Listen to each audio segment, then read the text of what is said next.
Gente, esse mês a gente está terminando hoje a conversa sobre esse tema. Se você está vindo a primeira vez, queria apenas esclarecer para você que a gente tem conversado sobre família nesse mês de maio, que tradicionalmente é considerado o mês da família. E aí a gente tem falado sobre uma série de temas relacionados à questão familiar.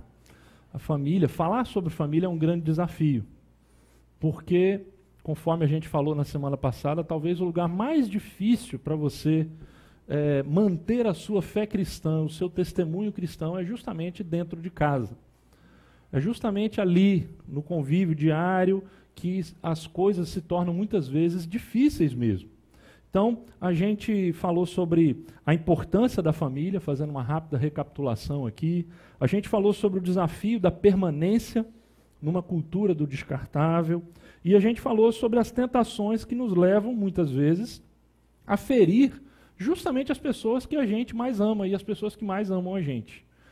Então, a gente já falou sobre esses temas e hoje a gente quer falar um pouquinho sobre a questão dos desafios que o nosso tempo levantam e trazem para a questão familiar. A gente tem uma série de desafios hoje, começando aí do que a Tamires colocou aqui para a gente, numa forma bem objetiva, são as novas configurações familiares. A gente poderia aqui mencionar, eu quero mencionar apenas, eu não vou me ater, quero apenas citar 5 desafios bem palpáveis do nosso tempo que pressionam a nossa relação familiar nos dias de hoje. Então, as novas configurações familiares. Antigamente, a gente tinha a família de uma forma clássica, né? O pai, o filho, os 2 filhinhos ali, ou 3 e tal, aquela era a família clássica. Mas a verdade é que hoje as famílias têm as suas mais variadas formas. Isso é um gráfico do IBGE, né? Então a gente um esboço das informações do censo de 2010, onde nós temos 57 milhões de famílias brasileiras hoje, 57 milhões de lares no Brasil, 12,2% são lares unipessoais, ou seja, de uma só pessoa morando ali, ou um homem ou uma mulher. 66% família nuclear ainda, casal com filhos ou casal sem filhos, mulher com filhos, homem com filhos. 19% a família estendida, quando você tem um outro parente morando junto, que não o pai, a mãe e os filhos. Família composta, quando tem uma outra pessoa, não parente, morando também junto. E aí tem as variações, né, várias variações. Casais gays, cerca de 60 mil casais gays, muitos deles hoje já adotando crianças. Casais sem filhos também crescendo assustadoramente. Hoje, 2 milhões de casais que trabalham e não têm filhos, chamados os DINKs, né? Então, enfim, são várias as configurações familiares que a gente tem hoje. E a gente não pode simplesmente colocar tudo isso dentro de um caixote, né? Cada situação é muito peculiar, isso tudo é desafio para a gente enfrentar com a ética cristã nos dias de hoje. Temos também o desafio do humanismo secular. Essa é uma imagem que eu coloquei aí. Como você pode ver, está faltando alguma coisa aí, não está? O que está faltando nessa imagem? Isso é o humanismo secular. O humanismo secular falou assim: Deus, dá licença, chega para lá, porque nós vamos cuidar da nossa situação aqui sem você, fica lá no céu, a gente está aqui na terra. Então, o humanismo secular coloca o homem no centro de todas as coisas, elimina a dimensão do transcendente, e aí tudo fica entre nós. Isso é uma tendência, é um desafio que a gente enfrenta nos dias de hoje. Também temos a questão do sentimentalismo hedonista. Hoje a gente é refém dos sentimentos. Muitas vezes o discurso que a gente ouve para um divórcio, ou para acabar um casamento, é aquele: eu não te amo mais. O amor acabou, não tem mais esse amor. E quando as pessoas falam dessa questão do amor, se fala geralmente de um sentimento.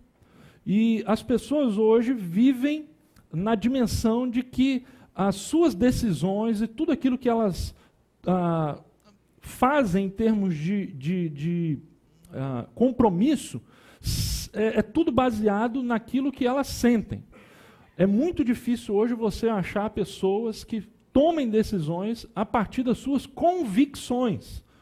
Convicções presentes não apenas quando elas sentem algo favorável, mas quando elas são capazes de tomar decisões que vão contra os sentimentos delas. São decisões baseadas nas convicções. Por quê? Porque a gente vive numa era hedonista, onde o prazer é o que importa, onde o sentimento é o que importa. E muitas vezes o resultado tem sido esse aí. A gente enfrenta essa era do sentimentalismo. A gente também enfrenta uma era cujas tecnologias são individualizantes. Essa é uma foto cada vez mais comum, né? Você chegar na sua casa e eu, às vezes, vivo isso na minha casa, quando, por exemplo, a minha filha, a Gabi, está lá no quarto e ela, para falar comigo, ela me manda um WhatsApp, porque eu estou na sala. Ou então ela está com preguiça, ou então eu estou com preguiça e eu ligo para ela do meu quarto para o quarto dela, para falar com ela. Então, quer dizer, nós estamos vivendo essa dimensão das tecnologias e, em grande parte, as tecnologias são individualizantes. São tecnologias que levam você a ter o seu próprio mundo e se isolar naquele mundo ali mesmo. Não sei se você já viu essa cena. Duas coisas interessantes. Você entra no metrô, está todo mundo assim, ó, cabeça baixa, ali no seu celular e tal, ninguém olha para ninguém. Ou então você tem, num restaurante, uma mesa com 5 amigos, e está um silêncio total, cada um com o seu celular. E eles estão ali, saíram juntos. Então, cada um ali no seu WhatsApp, no seu Face e tal, e a mesa está rolando à noite. Então, a gente vive esse desafio. E, por fim, eu mencionaria também a questão da ideologia de gênero. Não sei quantos talvez estejam familiarizados com isso, mas isso é um conceito cada vez mais presente nos nossos dias e que, em suma, ensina e afirma que essa questão de diferença dos sexos é uma coisa socialmente construída, socialmente imposta, que isso é algo que acontece da educação, de uma educação retrógrada ou de uma escola retrógrada, e que, na verdade, meninos e meninas precisam ser tratados igualmente, não há distinção entre meninos ou meninas. Eles precisam crescer entendendo que eles são seres humanos. Então não tem essa história de brinquedo de menino ou brinquedo de menino, ou cor de menina e cor de menino. Não, tudo é uma coisa só. Isso é uma questão da ideologia de gênero. Cada vez isso é mais forte. Uma coisa interessante, se você gosta, como eu, de ficção científica, e assistir alguns filmes futuristas, a maioria dos filmes futuristas desenha uma sociedade onde não há mais essa diferença de sexos, de homens e mulheres. Todos usam a mesma roupa, têm ali as mesmas condições, e há, então, essa questão que se constrói, anulando, então, a diferença entre homens e mulheres. Isso é uma tendência que existe hoje, e a gente tem que lidar com isso. Está aí presente no ensino, nas escolas, nos livros, a gente enfrenta tudo isso aí. Então, estou mencionando para vocês apenas alguns desafios, a gente poderia aqui falar de outros desafios que se apresentam hoje para a questão da família. E a pergunta, então, é como nós podemos enfrentar isso? Como nós podemos enfrentar as pressões do nosso mundo, essas mudanças todas que acontecem tão rapidamente, e que muitas vezes pressionam as nossas estruturas familiares, pressionam o nosso jeito de ser família, né? Como é que nós podemos enfrentar tudo isso? Será que nós podemos encontrar na Bíblia alguma resposta para isso? E aí o texto de hoje, e eu vou pedir que vocês tenham, por favor, toda a paciência do mundo comigo, porque eu quero ler Efésios capítulo 5, do versículo 21 até o capítulo 6, verso 9, porque é um texto em que o apóstolo Paulo fala com a maior clareza possível sobre a vida em família, sobre os relacionamentos familiares. E eu já sei que logo na primeira frase que eu for ler desse texto, muita gente aí já vai começar a se coçar na cadeira, e eu também vou aqui. Então, por favor, tenha um pouquinho de paciência, porque eu vou tentar fazer algumas reflexões sobre esse texto antes que você saia daquela porta com raiva, ensandecido, tá bom? Mas eu fiz um compromisso. Veja, eu não sou um psicólogo, eu não sou um sociólogo, eu não sou um médico, não sou um psiquiatra, eu sou um pastor, eu sou um teólogo. eu trabalho a partir de um texto base. E o meu texto base é o texto da Escritura. Eu poderia vir aqui com um tratado do Freud, eu poderia vir aqui com o Bauman, eu poderia vir com uma série de argumentos hoje da Veja ou de outras revistas, falando sobre as tendências familiares, mas eu fiz um compromisso, quando eu me tornei pastor, de usar o texto base da Escritura. Então, é a partir deste texto que eu queria conversar com vocês hoje. Tenham paciência para a gente conversar um pouquinho, eu acho que você vai se surpreender com aquilo que Paulo está dizendo aqui. Veja só o que ele diz. O texto começa falando, temos algumas Bíblias aí, tá, gente? Quem precisar de Bíblia, só fazer um sinalzinho com a mão, a gente pode emprestar durante Celeste, você pode... Se estiver precisando de Bíblia, a gente vai projetar aqui também, mas se estiver precisando para acompanhar, é só pegar aqui durante o nosso encontro. Diz assim, sujeitem-se uns aos outros por temor a Cristo. Mulheres, sujeite-se cada uma a seu marido como ao Senhor. Calma, não vai embora não, por favor. Espera um pouquinho. Aguenta aí, só um pouquinho, tá? Pois o marido é o cabeça da mulher. Por favor, não vai embora ainda não. Espera mais um pouquinho. Como também Cristo é o cabeça da igreja, que é o seu corpo, do qual ele é o Salvador. Assim como a igreja está sujeita a Cristo, também as mulheres estejam em tudo sujeitas a seus maridos. Maridos, ame cada um a sua mulher, assim como Cristo amou a igreja e entregou-se por ela, para santificá-la, tendo-a purificado pelo lavar da água mediante a palavra, e para apresentá-la a si mesmo, como igreja gloriosa, sem mancha, nem ruga, ou coisa semelhante, mas santa e inculpável. Da mesma forma, os maridos devem amar cada um a sua mulher, como a seu próprio corpo. Quem ama sua mulher, ama a si mesmo. Além do mais, ninguém jamais odiou o seu próprio corpo, antes o alimenta e dele cuida, como também Cristo faz com a igreja, pois somos membros do seu corpo. Por essa razão, o homem deixará pai e mãe e se unirá à sua mulher, e os dois se tornarão uma só carne. Este é um mistério profundo. Refiro-me, porém, a Cristo e à igreja. Portanto, cada um de vocês também ame a sua mulher como a si mesmo, e a mulher trate o marido com todo o respeito. Filhos, obedeçam a seus pais no Senhor, pois isso é justo. Honra teu pai e tua mãe. Este é o primeiro mandamento com promessa, para que tudo te corra bem e tenhas longa vida sobre a terra. Pais, não irritem seus filhos, antes criem-nos segundo a instrução e o conselho do Senhor. Escravos, obedeçam a seus senhores terrenos com respeito e temor, com sinceridade de coração, como a Cristo. Obedeçam-lhes, não apenas para agradá-los quando eles os observam, mas como escravos de Cristo, fazendo de coração a vontade de Deus.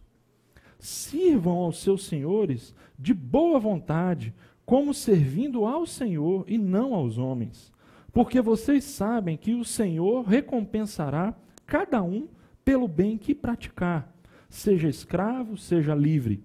Vocês, senhores, tratem seus escravos da mesma forma, não os ameacem, uma vez que vocês sabem que o Senhor deles e de vocês está nos céus, e Ele não faz diferença entre as pessoas. Será que a gente aguenta? Calma, baby steps. Essa segunda carta, essa carta de Paulo aos Efésios tem duas partes. A primeira parte é uma parte teórica, conceitual. A segunda parte é uma parte prática. É uma parte em que ele procura dizer como aquilo que ele estabeleceu como conceito se aplica aplica na vida, no dia a dia das pessoas. Então ele começa a segunda parte, no capítulo 4, né? Nós temos o capítulo 1, 2 e 3, a parte conceitual, o capítulo 4, 5 e 6, a parte prática. Ele começa essa parte prática dizendo assim: vivam de maneira digna da vocação que receberam. Ele está falando do chamado para ser um discípulo de Cristo. Então ele está falando, olha, vocês devem viver uma vida coerente com o Evangelho. Isso na área da pureza, ele fala muito sobre a dimensão da pureza, seja a pureza no falar, seja a pureza na sexualidade, enfim, ele fala muito sobre a questão da pureza, fala muito sobre a questão da unidade, de você promover a unidade do corpo, e fala também sobre a necessidade de sermos pessoas boas, de colocarmos a bondade de Cristo nos nossos relacionamentos. Pois bem, quando ele está falando sobre essa questão prática da fé, a dimensão prática da fé, ele chega e fala sobre a necessidade que nós temos de que o Espírito Santo nos encha, nos capacite para que a gente possa ser como Jesus. E aí ele vai colocar que uma das evidências de alguém que está plenamente capacitado pelo Espírito Santo para ser um discípulo é o que ele diz no versículo 21. Sujeitem-se uns aos outros por temor a Cristo. Ou seja, ele está falando sobre um princípio da vida cristã para qualquer pessoa, de qualquer sexo, de qualquer idade. Um princípio da vida cristã é o princípio da sujeição voluntária. O princípio de aprender a se submeter. Isso, gente, é um princípio básico da fé cristã. Jesus teve muito trabalho, e veja bem o que eu estou dizendo, Jesus teve muito trabalho para poder colocar isso na cabeça dos seus discípulos. Como meu pai acabou de falar no batismo, os discípulos muitas vezes estavam querendo saber quem era o maior. E olha o que Jesus disse para eles: quem quiser tornar-se importante entre vocês, deverá ser servo. E quem quiser ser o primeiro, deverá ser escravo de todos. Jesus estabeleceu uma ordem inversa da ordem do mundo, onde, até os dias de hoje, aqueles que são os maiores são aqueles que são servidos. E aqueles que são os menores são os que servem. Jesus lutou muito com seus discípulos para inverter essa ordem, para criar uma teologia da mobilidade descendente. E ele fez isso principalmente através do próprio exemplo. Vocês lembram do famoso caso do lava-pés? O que foi o lava-pés? Lavar os pés, uma prática que seria do escravo, uma responsabilidade do escravo. E quem é que fez aquilo?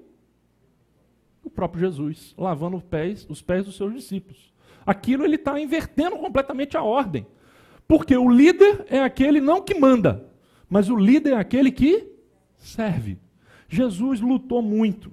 E isso, gente, ficou encravado na vida dos primeiros discípulos. Olha o que o próprio apóstolo Paulo vai dizer numa outra carta aos Filipenses.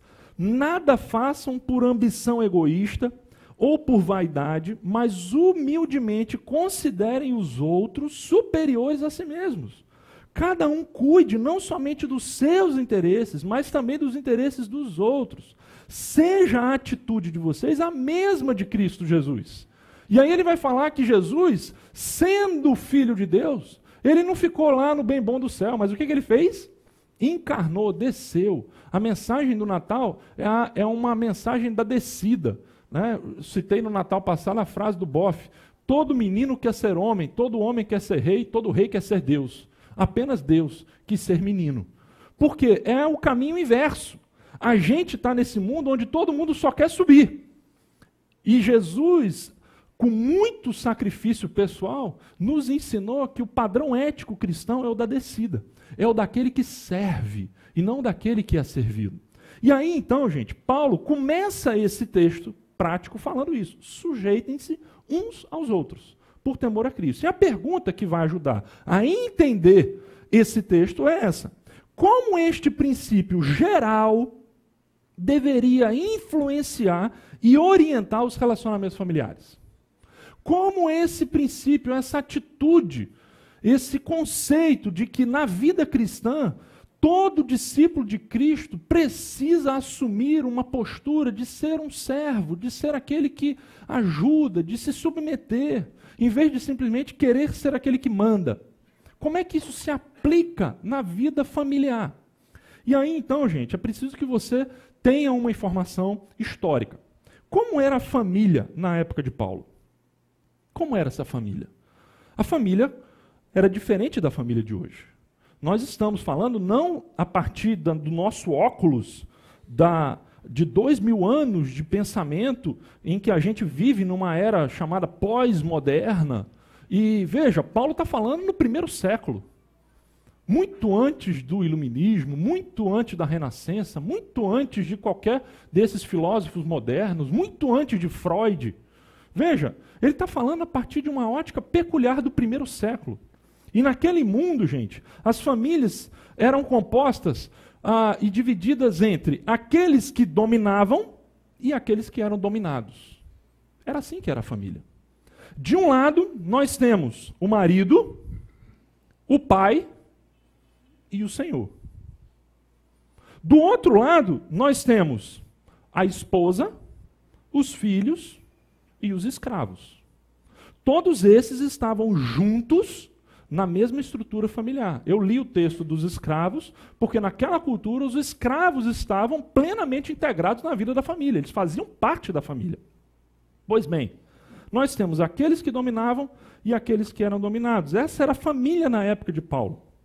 E a mulher, gente, como você está vendo, está no lado daquele que era o ser dominado. Veja, como era a situação da mulher na época de Paulo. É preciso que você pense nisso. Como era a vida e a situação das mulheres naquela época? Veja se você preferiria morar naquele tempo. Entre os judeus, havia uma oração matinal, que todo judeu aprendia a fazer desde cedo. Graças te dou, ó Deus, pois não nasci gentio, escravo ou mulher. Essa era a oração do judeu. A mulher, na cultura judaica, não passava de uma posse do seu marido. Ela era uma possessão. Um pouco melhor do que um escravo, mas era uma possessão do seu marido. Era assim que era na cultura judaica antiga. Entre os gregos, você fala, não, mas então era melhor? Não, era pior. Entre os judeus, a situação é que era ainda melhor para a mulher. Porque entre os gentios, a mulher não passava de um objeto. E se dizia entre os gregos, frase de um filósofo antigo, a mulher deveria ver o mínimo possível, ouvir o mínimo possível e perguntar o mínimo possível. Tem muito homem aí que vai levar isso aí para casa, né? Mas ouça antes para depois não dar uma rata aí. Essa era a situação, gente, do mundo que Paulo vivia. Assim era a família e assim era a situação das mulheres. E aí eu quero dizer uma coisa para você que eu queria que você não esquecesse, que é talvez uma das coisas mais importantes que eu vou dizer hoje. A ética familiar cristã, que é construída a partir de textos como esse, é que foi responsável em grande medida pela mudança do nosso mundo. Eu queria que você parasse para pensar um pouco. Hoje, nós olhamos para esse texto de Paulo e a gente pula da cadeira. Como é que pode ele falar para uma mulher, seja submissa ao seu marido? Agora para pensar numa coisa filosófica. Por que você pula da cadeira quando você ouve isso? Por quê? Em grande medida, por causa do que Paulo escreveu. Porque a sociedade mudou de tal maneira a partir dos princípios e valores cristãos, que você hoje se incomoda com aquilo que Paulo escreveu, mas o que leva você a se incomodar é justamente aquilo que ele escreveu. Porque o que ele escreveu foi basicamente pensando naqueles que dominavam. Paulo não causou nenhum escândalo entre as mulheres do seu tempo, mas ele causou muito escândalo entre os homens. Eu quero dar um exemplo. Você está vendo aquela foto ali? Aquilo ali é foto de quê? Você acha que aquilo ali é, por exemplo, uma foto no Brasil? Nos Estados Unidos? Aonde você acha que essa foto foi tirada? Tudo bem, né, ali, até porque a burca está comportadinha, né? Dá para ver a cara, porque a burca mesmo é toda fechada. Mas de onde vem onde é que se usa essa burca? Nos países o quê? Árabes. Nos países muçulmanos. E aqui eu quero te dizer o seguinte, a cultura para a qual Paulo escreveu era uma cultura muito mais próxima da realidade dessas mulheres do que da nossa realidade. E se você for pegar esse texto aqui de Paulo e for ler esse texto para uma cultura muçulmana, você sabe o que acontece? Eles não vão se chocar em nada com aquilo que ele está falando sobre as mulheres. Mas eles vão pular de ódio em relação àquilo que ele está falando sobre os homens. Aquilo que ele está falando sobre os pais. Aquilo que ele está falando sobre os senhores dos escravos. Eles vão pular. É isso que vai escandalizar. Porque nessas culturas, gente, a mulher já é oprimida. Mas o que choca é justamente aquilo que ele fala em relação aos homens. E aqui é que eu quero chamar a sua atenção, porque a gente tem a tendência de ler o que Paulo está falando a partir da nossa cultura e não da cultura dele. Se a gente quiser ver o impacto do que Paulo disse, a gente teria que ler com os ouvidos e olhos de um paquistanês, de um afegão. A gente tem que olhar com ver o que causaria de impacto as palavras de Paulo num país como aquele. Por quê? Deixa eu te explicar. Paulo está falando sobre a questão da sujeição mútua. Lembre que eu falei como que se aplica o princípio da sujeição da fé cristã. E ele diz o seguinte: mulheres, sujeite-se cada uma a seu marido como ao Senhor. Ele está dizendo o seguinte, olha, você que é mulher, que provavelmente tem na sua casa um homem que não é cristão, um homem como esse, que pensa da mulher daquela forma, você não deve usar a sua liberdade em Cristo para criar um motim na sua casa, ou para criar uma passeata, um panelaço na sua casa contra o seu marido, mas você deve aplicar o princípio da sujeição e entender que o cristão está no mundo para ser submisso mesmo. E o primeiro lugar que você vai exercer essa atitude de serva é na sua casa. É difícil ouvir isso, mas naquela cultura é o que ele está dizendo para essas mulheres, é uma submissão voluntária. E isso até aqui não chocou, porque não é o centro do que Paulo está dizendo. Mas quando ele chega e fala, maridos, ame cada um a sua mulher, assim como Cristo amou a igreja. Aí o bicho pegou. Pegou bonito. Por quê? Porque os homens não faziam isso. O que ele está dizendo, gente, é uma revolução total. Porque ele está comparando Cristo e a relação Cristo-igreja com a relação marido e mulher. E ele está dizendo assim, olha, como Cristo amou a sua igreja. Como Cristo trata a sua igreja? O que é que Cristo faz pela sua igreja? Na resposta, o que é que nós poderíamos dizer? Como é que Cristo trata a sua igreja? Vamos pegar o primeiro exemplo. O exemplo do lava-pés que nós colocamos aqui. O que é que Cristo fez com a sua igreja? Lavou os pés dela. Assumiu uma postura de servo. O que mais que Cristo fez pela sua igreja? Se entregou por ela, se colocou em risco por ela, morreu por ela. O problema é que nós estamos tão impregnados com o conceito de liderança, do líder como o chefe que manda, que nós não conseguimos entender aquilo que Paulo está realmente dizendo aqui. Ele está querendo dizer o seguinte, maridos, justamente porque vocês são como Cristo em relação à igreja, é que vocês têm que abrir mão, porque vocês têm que ceder, vocês têm que ser os primeiros a tomarem a dianteira da defesa da sua família, e se necessário for, vocês são os primeiros a, tudo bem, não seja a minha vontade não, vamos fazer a vontade de vocês. É o que ele está dizendo. Você pode imaginar o impacto disso naquele mundo? E eu digo mais, o mesmo princípio de sujeição mútua é aplicado aqui para as mulheres e para os maridos. O que ele está dizendo é o seguinte, da mesma forma, quando ele fala que o marido deve amar cada um a sua mulher, porque muita gente entende assim, não, a função da mulher ser submissa, A função do marido, amar. Espera aí, a mulher não precisa amar? É só o marido que precisa amar a mulher? A mulher não precisa amar o marido? Claro que precisa. Aí eu pergunto, mulheres, sejam submissas. Ora, se as mulheres também têm o dever de amar, os maridos também, coerentemente, têm que ter também o dever de sujeitar-se à sua mulher, de alguma medida. E ele faz isso amando-a. Não sei se dá para entender essa lógica. Paulo está especificando o conceito da sujeição mútua, usando o exemplo da sujeição da mulher e o exemplo do amor como Cristo amou a sua igreja para os homens. E aí eu pego uma frase do René Padilha, muito interessante. Olha o que ele diz. Que mulher negará submissão e respeito ao homem que entende que, como cabeça da mulher, o seu chamado não é para o domínio, mas para o sacrifício, nem para a exploração, mas para o cuidado amoroso. Mulheres, será que é machismo dizer isso? Que mulher negaria o respeito, a sujeição, a submissão para um homem que realmente se sacrificasse por ela?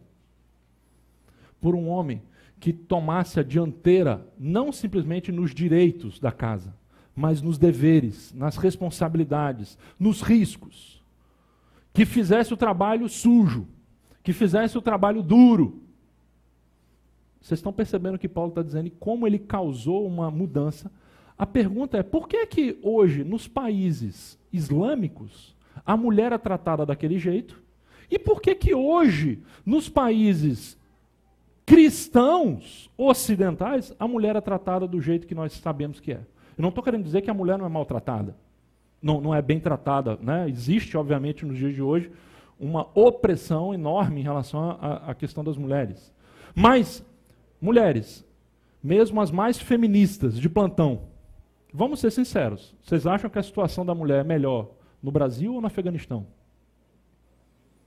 Vocês acham que a situação das mulheres é melhor no mundo ocidental, cristão, ou no mundo muçulmano? Vamos ser sinceros, mulheres. E o que é que causou essa mudança? O que causou essa mudança foram textos como esse de Paulo. Foram textos que levaram os cristãos a entenderem que a sua mulher não é um objeto, a sua mulher não é uma possessão, a sua mulher não é simplesmente a mãe dos seus filhos, ele pode ter amante fora quando ele quer. Não! O homem precisa estar profundamente comprometido com a sua mulher, profundamente comprometido em realizar, e aí quando ele fala lá, para santificá-la, gente, para torná-la pura. Isso dá a interpretação de muitos, é que o homem é responsável, sim, pela realização da mulher, para que a mulher possa se sentir realizada, que ela possa desenvolver todo o seu potencial criativo. É o homem o responsável por isso.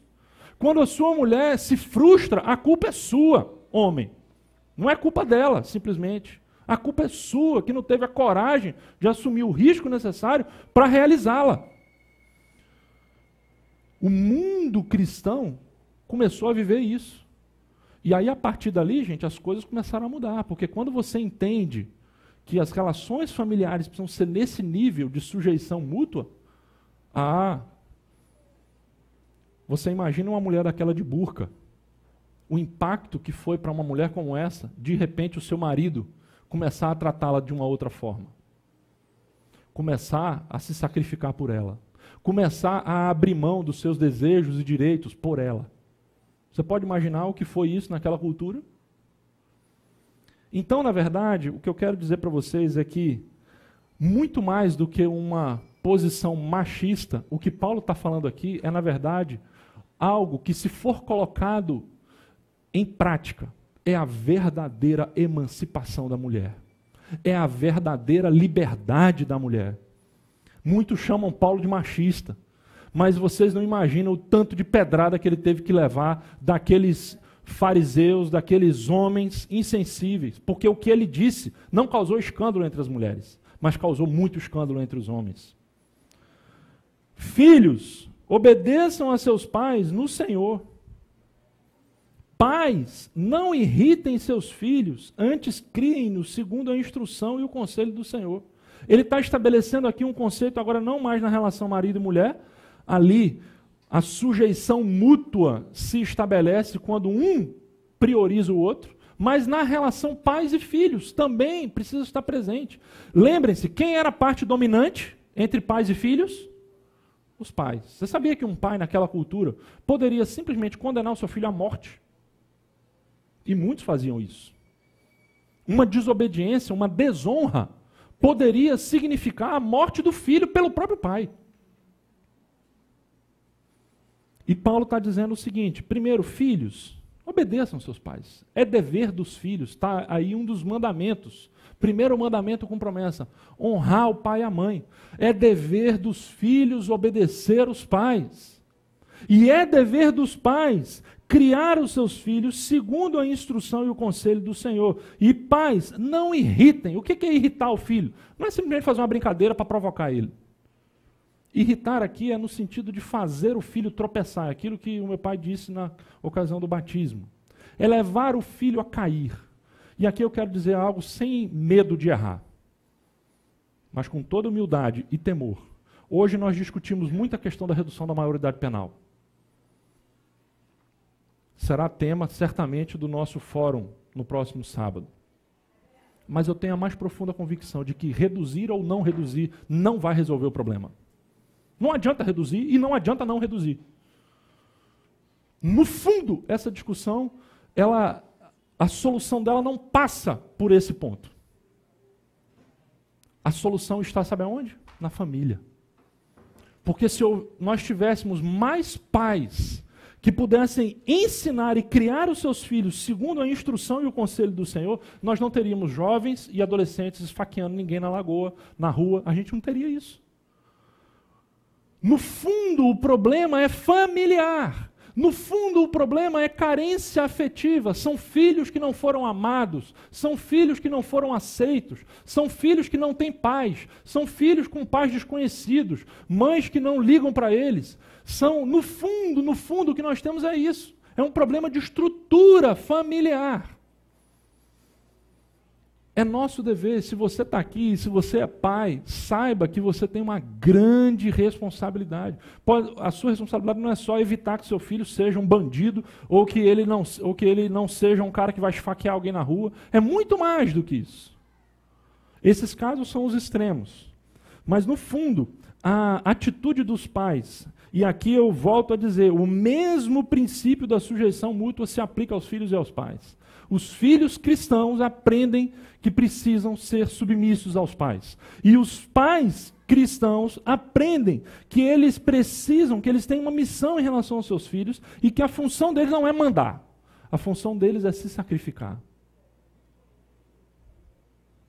Os exemplos que eu tenho aqui do meu pai e da minha mãe, que poderiam usar vários dos exemplos, o que talvez tenha sido absolutamente decisivo na minha formação, não foi simplesmente o fato do meu pai me disciplinar, e ele fez isso várias vezes. Eu me lembro que muitas vezes porque eu também tinha, né, uma grande parcela de responsabilidade, como, por exemplo, entrar pelado na igreja, jogar cafezinho quente na galera, morder. Estive em Recife há pouco tempo atrás pregando lá na igreja que eu cresci, e a mulher chegou depois e disse: meu filho, eu tenho aí uma cicatriz, uma mordida sua até hoje. Né? Então, muitas vezes o meu pai saiu do púlpito, parou o seu sermão e disse: meus irmãos, eu preciso fazer uma coisa que só eu posso fazer. E me levava para o banheiro e ia me dar uma disciplinar, uma correção estratégica. Né? Muitas vezes isso aconteceu, mas não foram esses atos, foram também, mas não foram essencialmente esses atos ou essas atitudes que construíram o meu caráter. Foram atitudes como, por exemplo, a da minha mãe, que até hoje é assim.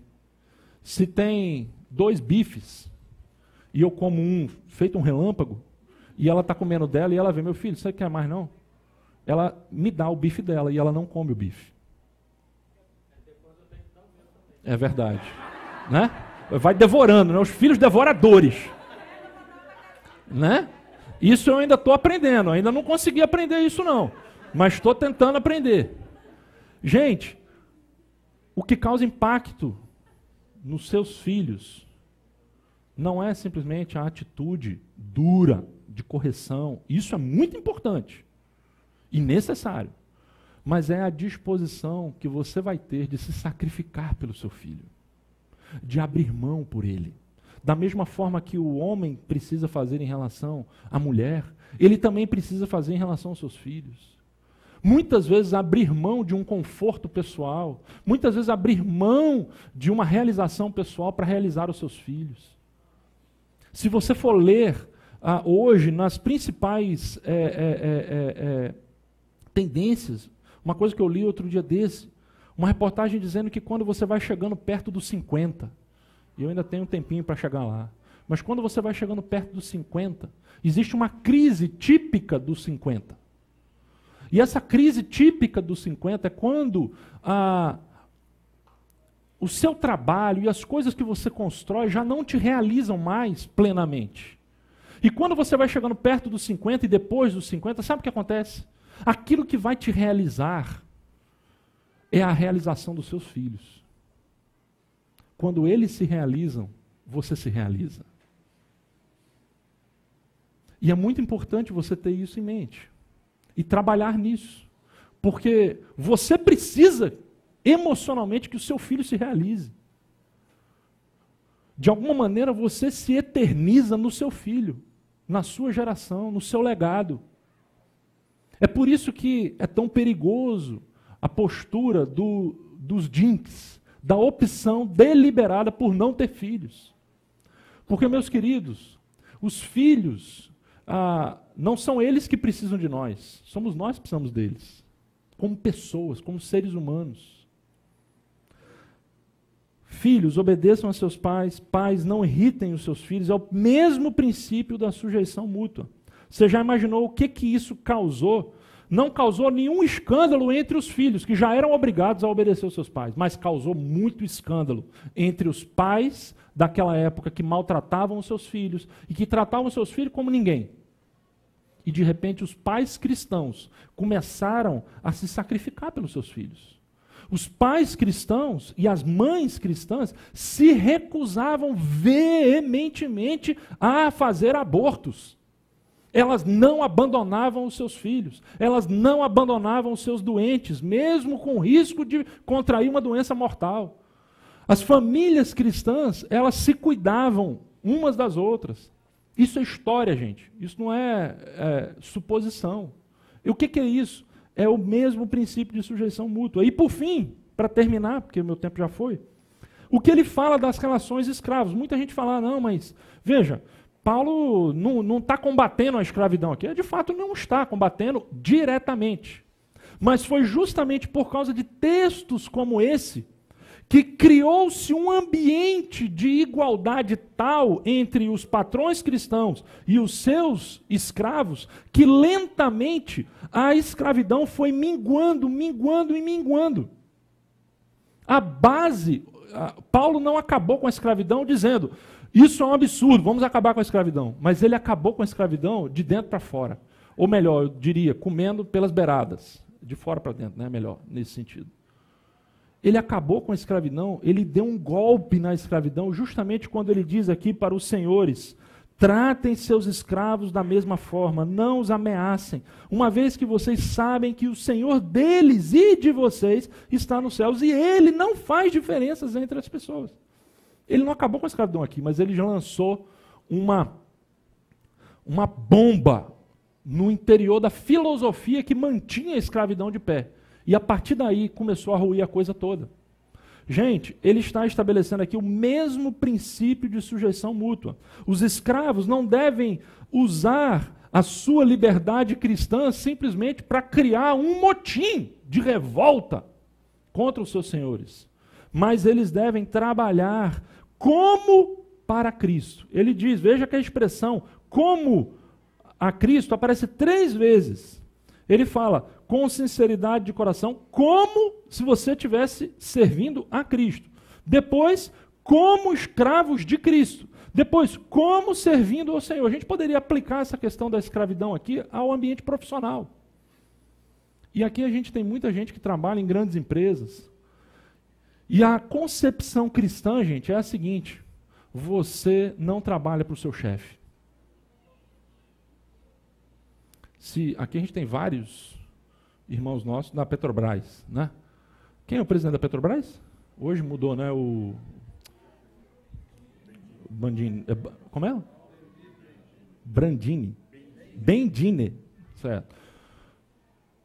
Gaudiano, você não trabalha para o Bendini. Você sabia disso? Você não trabalha para ele. Você trabalha para Cristo. Da mesma maneira, todos os que trabalham lá. Não é para ele. O cristão, ele tem consciência de que ele trabalha para Cristo. Ele está ali, naquele momento, e ele vai fazer o melhor, porque ele sabe que o que ele está fazendo não é para o outro ver, não é para inglês ver, não é para ninguém, é para Cristo. Da mesma forma, na estrutura familiar acontecia isso.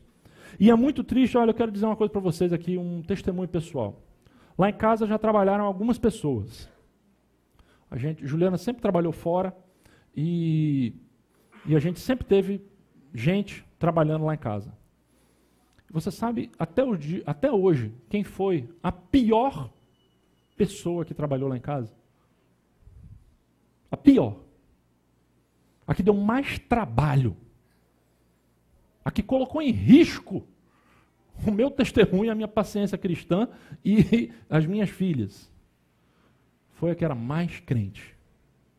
Era missionária, mas foi a pior de todas. E eu tinha que chamar ela dentro do quarto dela para ela poder cuidar das meninas. E quando eu abri a porta, ela estava lendo a Bíblia. E ela vinha com a tromba deste tamanho. Porque eu tirei ela da leitura. Eu sou um pastor, como é que eu tirei a pessoa da leitura bíblica? Sabe o que é isso, irmãos? É quando você não entende a lógica que Paulo está estabelecendo aqui. Sobre o trabalho, sobre a postura de submissão, de sujeição voluntária, sujeição mútua. E aí eu termino, então, concluindo com esse exemplo, que é o exemplo que nos ajuda a entender essas relações familiares. O padrão que nós encontramos na Bíblia é o padrão da existência do próprio Deus. E o Deus revelado nas Escrituras, no Novo Testamento, ele é um Deus que se apresenta como um Deus triuno. Ele é três e ao mesmo tempo é um. O Deus Pai, o Deus Filho e o Deus Espírito Santo. E é engraçado que a Bíblia diz assim: Deus é o cabeça de Cristo, que é o cabeça do homem, que é o cabeça da mulher. Aí você vai já entender, mas não, como é que pode? O homem é superior à mulher? Aí eu pergunto, Deus Pai é superior ao Deus Filho? Será que Deus Pai é mais Deus do que o Deus Filho? O que vocês acham? Senão, são dois deuses diferentes. Mas o princípio da triunidade de Deus me ensina que não há distinção hierárquica entre as pessoas da Trindade, como não há distinção hierárquica entre o homem, a mulher, isso, vai aprendendo. Distinção hierárquica entre o homem, a mulher, os filhos, não há hierarquia. Mas há sim uma distinção funcional, se trata do papel a se desempenhar. Cristo, no plano da salvação, tem uma função. O Pai tem outra função. O Espírito Santo tem outra função. Mas os três trabalham um para a glória do outro. E é isso que é a relação familiar, gente. Um por todos e todos por um. O exemplo da triunidade de Deus nos ajuda a entender, então, que submissão não é subserviência. E autoridade não é autoritarismo. Agora, é difícil a gente entender isso, não é? Porque nós vivemos numa sociedade que nos ensina o tempo todo que a autoridade tem a ver com superioridade. Mas o conceito de autoridade e submissão da Bíblia não tem a ver com superioridade. Tem a ver com funcionalidade, com papéis a serem desempenhados. E é por isso, meus queridos, que é tão perigoso e sutil a questão da ideologia de gênero, que coloca e que elimina qualquer tipo de diferença entre homens e mulheres. É perigoso, mas isso fica para uma outra questão. Eu concluo, então, com isso, essa frase e a pergunta que eu deixo para você, para a gente terminar o culto.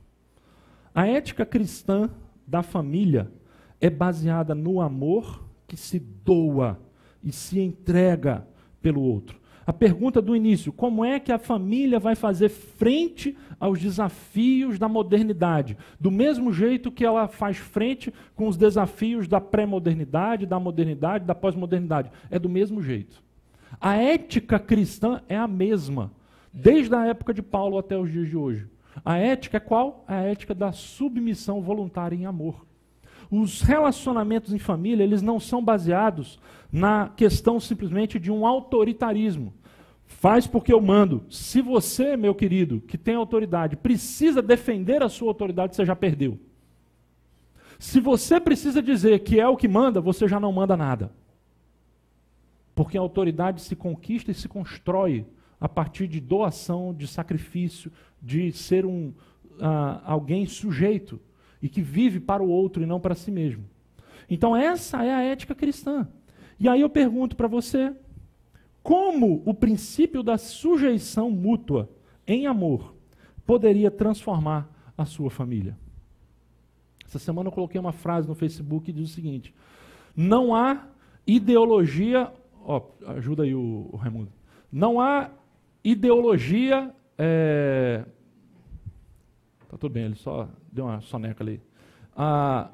Não há ideologia moderna que possa chamar de cafona ou quadrada uma família que vive a ética cristã do amor e da sujeição mútua. Não há. Viva essa ética e o tempo passa, o tempo vem, o tempo vai e a sua família vai permanecer de pé. Essa ética nunca se tornará uma ética retrógrada. Essa será uma ética para toda a vida. A gente poderia falar muito mais, mas eu termino aqui. E eu deixo para